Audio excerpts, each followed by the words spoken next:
Ilang bahay na tatamaan ng konstruksyon ng panibagong tulay sa tabi ng Dawal Bridge sa Dagupan City, giniba na. Sundan sa report ni Russell Simorio. Mga debris na lang ang natira sa 3 bahay na giniba para bigyang daan ang pagpapatuloy ng konstruksyon ng parallel bridge sa Dagupan City. Ayon sa DPWH Region 1 na may sakop sa proyekto, binayaran nila ang mga may-ari ng lupa at bahay na tinamaan ng konstruksyon.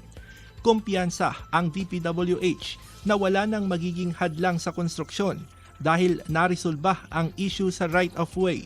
Malapit na rin yun. Nag-clearing lang kami. Gagawin na yung superstructure eh. Nasa 70% ng tapos ang parallel bridge na mas mataas kumpara sa katabi nitong Dawal Bridge.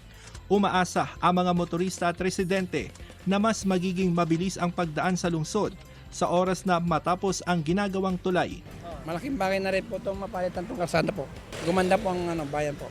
Para makadaan na po yung mga malalaking sasakyan. Ngayon, hindi nakakadaan yung mga malalaking sasakyan. Natutuwa kami, matatapos na, madali nang matapos. Para magandang daan.